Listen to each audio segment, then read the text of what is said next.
get from riding on the road is the energy that you play when you play live. We might play one song every night, and it's different every time. Hi everyone, from Cartagena to the 5 continents and the universe. We are here with Mr. Bill Evans and Mr. Saisse Phillips. They are in a beautiful but crazy tour, 33 days, 27 gigs. Something like that, yeah. How do you do that? Are you human? No. How is it possible? No, we come from a little planet. Actually, we come from 2 different planets. From the universe? Yeah. No, I mean, it's what we do, you know, it's life, isn't it, Bill? Yeah. It's life. And we love to play. Yeah. 15 years ago, this band was SOUL BOP BAND, with Randy Brecker, Bill Evans, and with the great Steve Smith and the late Hiram Bullock. Now, the band is SOUL BOP XL. Right. Is Simon Phillips guilty of that XL last He name? is. He's our very special guest because it's very special. After 15 years, we wanted to make sure, because we had some great bands in the past, and we wanted to make sure this was extremely special. So we had to have someone that musically was at a very, very high level, and someone that understood the direction that we like to go, which is for them to really express themselves with our music. And Simon was perfect. We're very honored to have him play with us. There is something very beautiful in your works, Bill, is the word soul. It means groove, it means melody. Do you agree, Simon? Absolutely, yes, yeah. Melody, and I think it's one of the great forgotten things in fusion, especially in music, in fusion, the melody. Fusion, yeah. Not in your case. Protocol, PSP, the melody is always You know, that's actually something. It's something very close to me. It's something I feel very strongly about.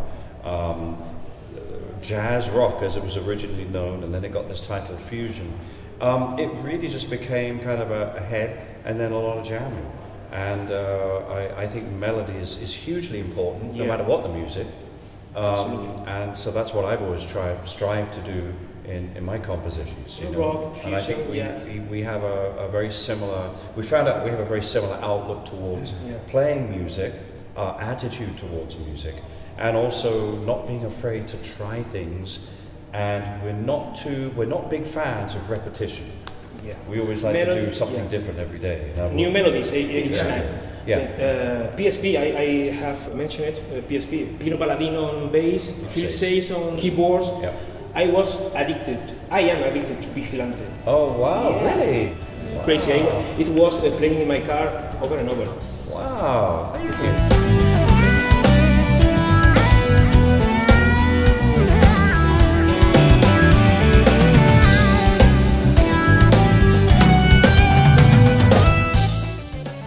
Bill, when we thought that this was a killer band, then you in December go to New York to in Iridium 6 nights in a row with Mr. William bass, Keith Carlock on drums, Steve Wenger, and Mr. Steve Lukather. You are not alone in the stage, never. No, I mean, it's that'll be fun. It's something that happens on rare occasions. The last time was a number of years ago, and we decided to try it again and do a week and have fun and get loose and just play hard every night and have fun. A bunch of friends getting together having fun.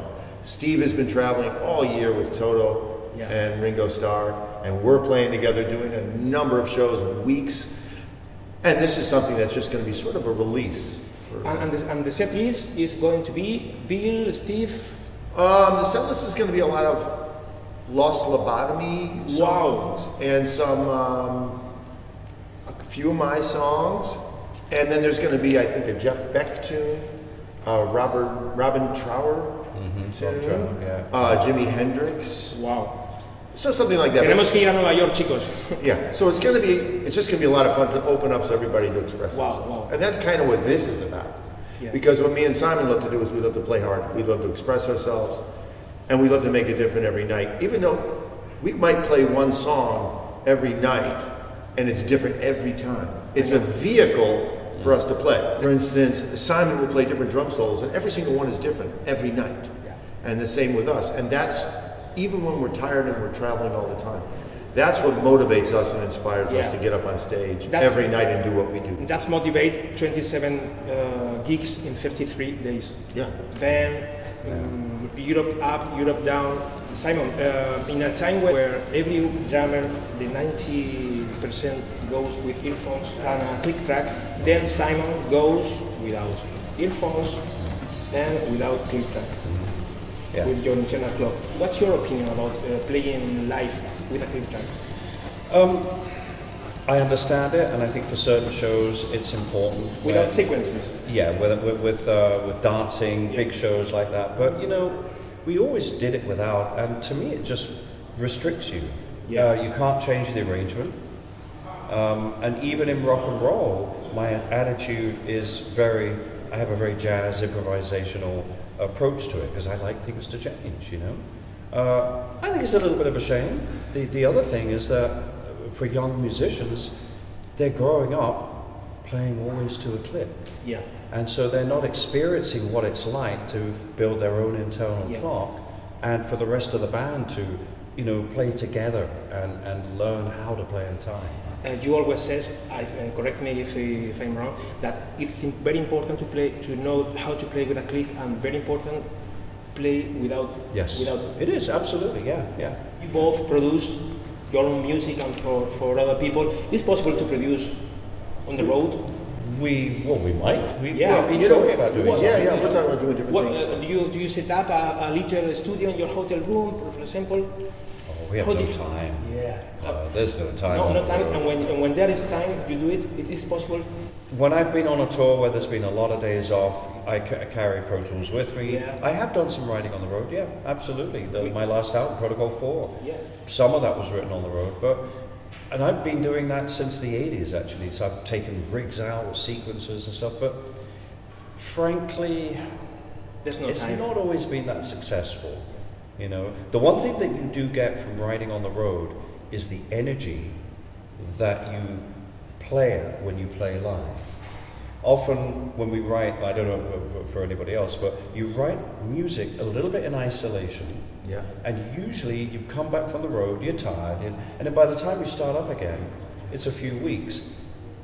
It's very creative, but the one thing you miss is that immediate energy of the stage. Yeah. And that's what I was able to capture on Protocol 4 in the composition, because I was writing a lot on the road playing with Hiromi, who's lots of energy, you know. So interesting, you know, but it all works, you know. Simon, you started as a producer in the wildest mode I know, with Mike Oldfield. He bought a monster mixer, brand new monster mixer, with a monster manual. A book. Instructional. I see. Yeah. I know what you're saying. And Mike Oldfield tell you, Simon, you have 3 hours. When I come back, I hope you know how to use it. Yeah, that was my introduction to engineering. He dumped me in the deep end. He fired the engineer, came with the Neve manual, because he had an 8108, and he said, I'll be back in 3 hours, learn how it works. It wasn't a PDF. That was a big manual. And I was like, and it was the first digital routing console. Yeah. So I was into it, but I hadn't been used to this new type of routing, because we used to have a channel strip with 1 to 24 at the top, actually 1 to 16, you know. So it was easy. But this is like, oh, they've gone. It's all digital now. Bill, you have worked with the most incredible drummers in the world. Simon, for example, Vinny, Dennis Chambers, Sonny Emory. The first time I saw you was in Valencia with Sonny Emory, Dean Brown on guitar. Ricky Peterson, wow, killer. And we are asking to other cats, what do you value the most in a drummer? Apart of being musical, not showing off, playing for the song? To support what I do, to make it effortless for me, to forget about what's behind me, inspire me to just play. Yeah. Someone that doesn't take away from what I do. I mean, that's the thing I love about Simon. He's got so many different creative things to do that I could be playing, getting into what I'm playing, and then he'll start doing something a little bit different, and it brings me to the next level. That's what I love.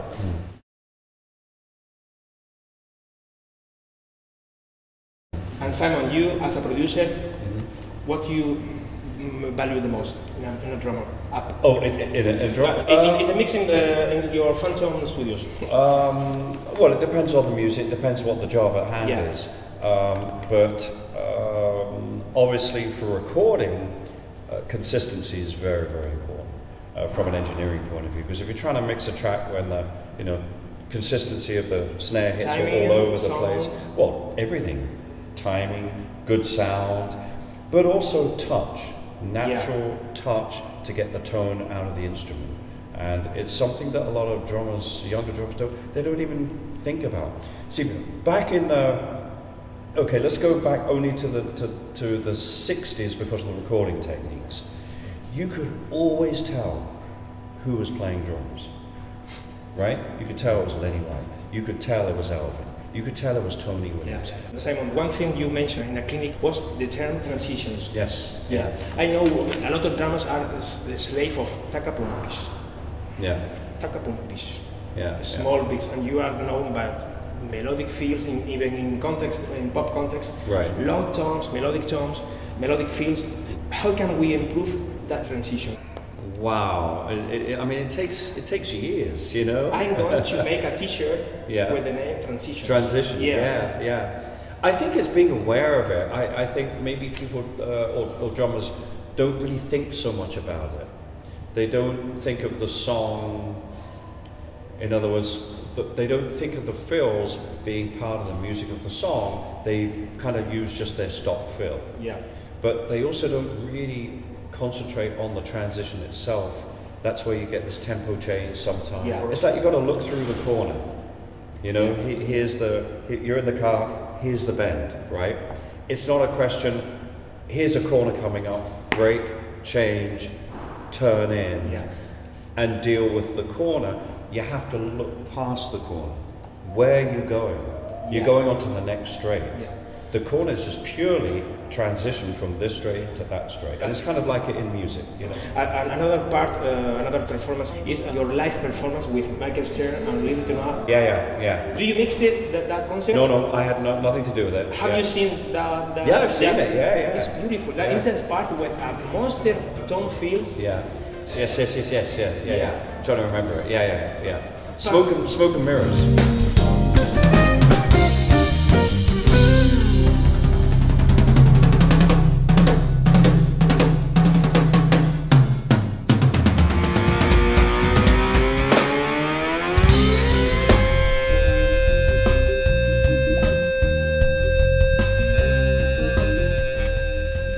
What's next?